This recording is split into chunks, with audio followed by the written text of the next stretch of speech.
Hi everyone, this is Derek for Studio MMA and MMA Newt, and with me I have Evan Dunham. Sorry, I screwed it up there. Evan, how do you see the fight? Because watching it, you know, I think it's different you being in it and us watching it. Watching it, it was dead even for so long that we had to sit and watch. They've stalemated each other here. It's like your twin brothers, and you've just stalemated each other.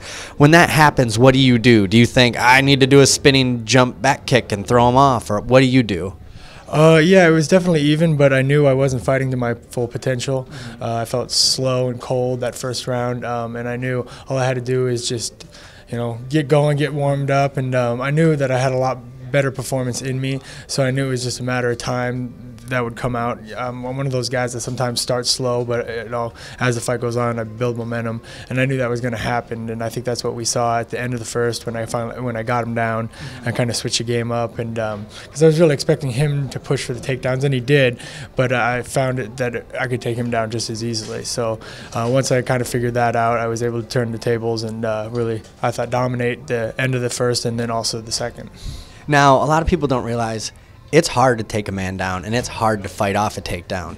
When someone is so aggressive and I'm going to take him down, I'm going to take him down, does that weigh into your factor? Do you look at your, I guess, energy bar, your stamina, and go, this guy keeps doing this, I need to stop him from doing this? Yes and no. You know, I feel like stamina is one of my big attributes, so I try not to worry too much about that. You know, if you think about them trying to take you down too much, it throws your game off and doesn't allow you to flow the way you should and fight naturally. And, you know, we may have seen a little bit of that in the beginning, but I really think I was able to turn the tables and, you know, dominate that second round and then also the end of the first.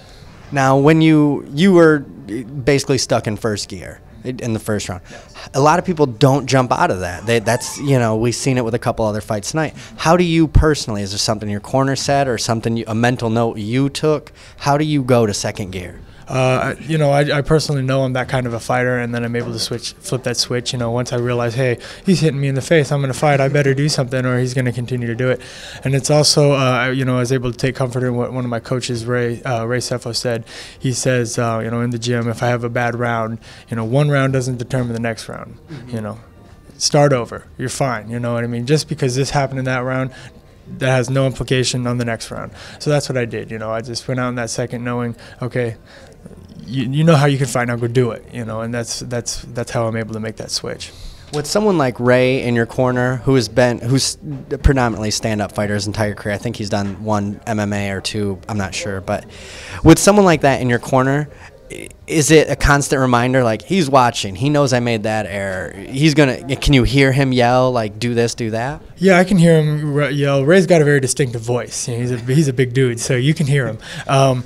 You know, but Ray's, he's not only my striking coach, he's my mind coach, you know, so he knows if I'm messing up, my problem is I'm probably thinking too much, and I just need to stop thinking, and I need to let things flow. So a lot of times I hear him just say, hey, you know, stop thinking, flow, just relax, you know, and so, you know, I know he's not too critical on me because he knows that I'm really critical on myself. So a lot of the stuff he does with me is just trying to get me to relax a bit. Now, this is a stranger question, but hopefully you can answer it for everyone. When you're stalemated with someone and you just can't see it, it breaks people. Do you know what I mean? Yeah, I'm just going to give them the arm bar. I want out of this. How do you keep fighting when you feel, you know, like, I'm kind of sluggish, maybe it's not my night, I'm not going to lose? How do you kick that in? Yeah, it's just kind of, for me, it just kind of, you know, pisses me off, you know, because, you know, I know I'm not performing at my best, and that kind of gives me a kick in the ass. Hey, you're better than this. You don't want people to think you're this type of fighter. Let's go. Let's turn up the notch. So it's a pure mental thing, you know. Some guys have it, and some guys don't. You know, I'd never just give something to somebody or give in. I wouldn't be able to look myself in the mirror if I did. It was excellent watching you fight. Thank you so much, Evan. Thank you. Appreciate it.